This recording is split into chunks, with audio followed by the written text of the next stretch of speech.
बिस्मिल्लाहिर्रहमानिर्रहीम। अस्सलाम वालेकुम डियर स्टूडेंट्स, मैं हूं मोहम्मद अरसलान फरीद और आप देख रहे हैं हमारा यूट्यूब चैनल अल फरीद एकेडमी। आज हम जमात नौम की किताब उर्दू के सवाल नंबर 2 के बारे में पढ़ेंगे, जो है अशार की तशरीह। उसका लिखने का तरीका, उसको हल करने का तरीका, कितने हिस्से होते हैं और कहाँ कहाँ से शेर आता है, और इसका मुकम्मल पैटर्न और इसका हवाला किस जगह पे लिखा जाएगा, इसके बारे में आज आपको बताया जाएगा।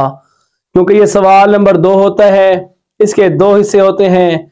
अलिफ हिस्सा होता है हिस्सा नज़म, और बे हिस्सा होता है हिस्सा गजल। तो पैटर्न के तौर पर, नमूने के तौर पर, आइए हम हिस्सा नज़म के एक शेर की तशरीह का तरीका आपको बताता हूं। सबसे पहले इस हिस्सा नज़म में से टोटल सिलेबस में 4 नज़में हैं और 4 ही शेर आएंगे। हर नज़म में से एक शेर आएगा। दोबारा सुन लें, सिलेबस में 4 नज़में हैं और हर नज़म में से एक शेर आएगा जिसकी तशरीह करनी होगी। इसके अलावा आपकी किताब में टोटल 4 गज़लें हैं। उन 4 गज़लों में से 3 अशार आएंगे और उन 3 अशार में से 2 आपने हल करने होंगे, एक चॉइस के ऊपर छोड़ देना होगा। तो आइए हल करने का तरीका देखते हैं। सबसे पहले मार्कर के साथ खूबसूरत अंदाज में राइट साइड पे आप लिखें सवाल नंबर 2, और नेक्स्ट लाइन पे दरमियान में आप हिस्सा नज़म लिखें और दोनों साइडों से कोई भी आप डिजाइन बना लें खूबसूरती के लिए। उसके बाद जिस जुज की तशरीह करनी है उस जुज का नंबर लिखें। ये लिखना लाजिम है क्योंकि मुम्तहिन को पता चले कि आप किस जुज की तशरीह कर रहे हैं। जो जुज है जिसकी तशरीह करनी है वो शेर यहाँ पे लिखें, दोनों साइडें छोड़ दें, दरमियान में वो शेर लिखें। जैसे कि मैंने शेर लिखा है, जचता नहीं नजरों में या खिलाते सुल्तानी, कमली में मगन अपनी रहता है गदा तेरा। ये शेर लिखने के बाद यहाँ पे अलामत शेर लिखनी है। उसके बाद इस शेर में से जो अहम और मुश्किल अल्फाज हैं उसकी लुगत हल करेंगे, यानी कि अल्फाज में नहीं लिखेंगे। तो यहाँ पे आप हेडिंग दे दें हल लुगत, जचता पसंद करना, खिलअत सुल्तानी बादशाही लिबास, गदा का मनी है फकीर। हवाला शेर, जिस तरह इक्तबास की तशरीह करते हुए हम ये हेडिंग देते हैं हवाला मतन, तो यहाँ पे हम लिखते हैं हवाला शेर कि ये शेर जिसकी तशरीह मतलूब है, ये शेर किस नज़्म से आया है। तो नज़्म का उन्वान, सामने हम्द, शायर का नाम, इस शेर का खालिक कौन है, वो है ख्वाजा अल्ताफ हुसैन हाली। याद रखें, नज़्म का उन्वान होता है, नज़्म का नाम नहीं होता।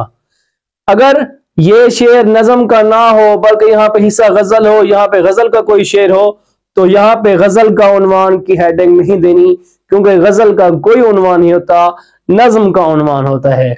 वहां पर सिर्फ शायर का नाम लिखना है बस। उसके बाद आप हेडिंग देंगे मफहूम की।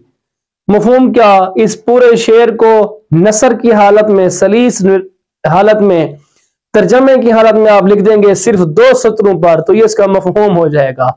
मफहूम लिखने का फायदा ये होता है कि मुम्तहिन आपके मफहूम को पढ़ के जांच लेता है कि आपको शेर की तशरीह आती है या नहीं। आपको शेर की तशरीह उस वक्त आएगी जब आपको शेर में मौजूद मुश्किल अल्फाज के मानी आते होंगे। उन पर गिरफ्त जितनी होगी उतनी आपकी तशरीह अच्छी होगी। उसके बाद आप हेडिंग देंगे तशरीह की। तशरीह के बाद आप तशरीह का आगाज इस तरह करेंगे कि ज़ेरे नजर तशरीह तलब शेर में शायर कहता है कि जो भी बात उसने शेर में कही है वो आप आगे उसके लिख देंगे।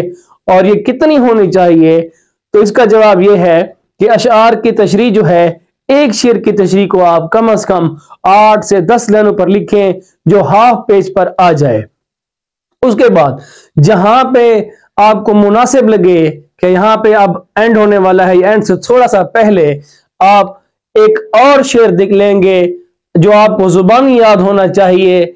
आपने इसकी मुताबिकत का शेर, जिस तरह यहाँ पे कमली और गदा और खिलत सुल्तान यानी कि बेनियाजी को जाहिर कर रहा है कि जो अल्लाह ताला का गदा होता है वो बादशाहों से उसको किसी चीज की तलब नहीं होती। इस किस्म का शेर आपको जुबानी याद होगा तो उसको आप हवाला शेर कहते हैं या शेरी हवाला कहते हैं। शेरी हवाला यानी कि इसकी मुताबिकत का एक शेर आपको जुबानी याद होना चाहिए। इसका फायदा क्या होगा? इसका फायदा यह है कि तशरीह का 1 नंबर है और शेरी हवाले का भी 1 नंबर है। अगर आप कितनी भी मेयारी तशरीह लिख लें, हवाले का शेर या कोई हदीस या कोई इस्लामी वाकया या कोई कुरानी आयत नहीं लिखेंगे हवाले के तौर पर, तो आपको मुकम्मल तशरीह लिखने के बावजूद भी सिर्फ 1 नंबर मिलेगा, दूसरा नंबर नहीं मिलेगा। इस तरह की कुछ और हिदायत भी हैं। आइए नज़म और गजल की तशरीह करते हुए किन अहम बातों का ख्याल रखना चाहिए वो अहम हिदायत मैं आपको बता देता हूं। तो उनकी अशार की तशरीह करने के लिए कुछ हिदायत ये हैं कि हिस्सा नज़म में से टोटल 4 नज़में हैं। उन 4 नज़मों में से 3 अशार आए हुए होंगे जो आपने हल करने होंगे उन 4 में से, तो ये 6 नंबर का होगा। जैसा कि आपको पहले भी बताया गया है कि हिस्सा गजल में से 4 गजलों में से 3 शेर आएंगे। उन 3 अशार में से 2 अशार की आपने तशरीह करनी है। 6 नंबर हो गए हिस्सा नज़म की तशरीह के लिए और 4 नंबर हो गए हिस्सा गजल की तशरीह के लिए। तो ये टोटल 10 नंबर का सवाल होता है। हर शेर की अलग तशरीह करनी है, कोई भी 2 शेर मिला के नहीं लिखने, क्योंकि ये तमाम जो अशार हैं अलग अलग नज़मों में से अलग अलग गजलों में से आए हुए होंगे, इसलिए हर शेर को अलग लिखना है। हर लुगत, हवाला शेर, नज़म का उन्वान, शायर का नाम, जो कि आपको पहले मैंने वीडियो में बताया है, ये तमाम जो हैं सिर्फ खूबसूरती पैदा करने के लिए है। इनका कोई भी नंबर नहीं है, ये 0 मार्क्स के हामिल है, इनका कोई नंबर नहीं मिलेगा। सिर्फ ये खूबसूरती पैदा करने के लिए और आप ये इंप्रेस करने के लिए कि मेरे पास कुछ इल्म है, मैं जानता हूं ये शेर कहां से आया है या इस लफ्ज का क्या मानी है। ये बात याद रखें कि नज़म की जो तशरीह है वो आप ये बात याद रखें कि नज़म जो है उसका एक ही मौजू होता है। जिस तरह आपके सिलेबस में 4 नज़में हैं, पहली नज़म है हमद, तो उस हमद में जितने भी अशार होंगे वो अल्लाह ताला की तारीफ और अल्लाह ताला की बड़ाई को बयान कर रहे होंगे। इसी तरह दूसरी जो नज़म है वो है नात, उस नात की नज़म में जितने भी अशार होंगे वो तमाम अशार हजूर नबी करीम सल्लल्लाहु अलैहि वसल्लम की बारगाह अक़दस में तारीफ के गुलदस्ते पेश कर रहे होंगे। तीसरी नज़म है बरसात की बहारें, उस नज़म के अंदर तमाम अशार जो हैं बरसात के मुतालिक होंगे। और चौथी नज़म है पैवस्ता रह शजर से उम्मीद बहार रख, इसमें अल्लामा इकबाल ने दरख्त और टहनी को मिसाल बनाते हुए एक इस्तिआरा इस्तेमाल किया है कि आप क्या करो, मुत्तहिद हो जाओ, इत्तेहाद और इत्तेफाक में रहो। इन तमाम जो इसके अंदर अशार होंगे वो अपने मौजू के मुताबिक होंगे, लेकिन गजल में ऐसा नहीं होता। गजल का हर शेर अलग मानी रखता है, उसकी अलग तशरीह करनी होती है क्योंकि उसका मौजू भी नहीं होता।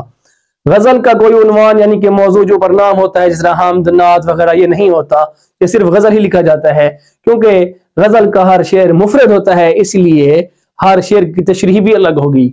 जैसे हस्ती अपनी हबाब की सी है, ये नुमाइश शराब की सी है, इस शेर में इंसान की जिंदगी की नापायदारी को बयान किया गया है। और इसी ही गजल का जो एक और शेर है, नाज की उसके लब की क्या कहिए, पंखड़ी एक गुलाब की सी है, यहाँ पे महबूब की तारीफ हो रही है। यानी कि इसका हर शेर जो है अलग मैनी और मफहूम रखता है, इसलिए उनकी तशरीह भी अलग होगी। हाँ, अगर आपको अल्फाज मानी पर गिरफ्त हासिल होगी और हवाले के अशार भी आपको याद होंगे तो आप इस सवाल में पूरे नंबर हासिल कर सकते हैं। सिर्फ सलीस तर्जमा या शेर को महज नसर की सूरत में अगर आप लिख देंगे तो आपको 1 नंबर मिलेगा। अगर हर शेर की दुरुस्त और मियारी तशरीह मां एक शेरी हवाला लिखने पर आपको पूरे 2 नंबर मिलेंगे। यानी कि जिस शेर की तशरीह मतलूब हो उस शेर के मुताबिकत का एक शेर, हवाले का एक आप शेर लिखेंगे तो आपको मुमतहन जो है पूरे 2 नंबर देगा। हर शेर में आप हवाले का शेर जरूर लिखें ताकि आपको 10/10 नंबर मिल सकें। उम्मीद है आपको ये वीडियो हमारी पसंद आई होगी। अगर आपको पसंद आई हो तो अपने दोस्तों के साथ शेयर करें, چینل کو لائک اور سبسکرائب کریں۔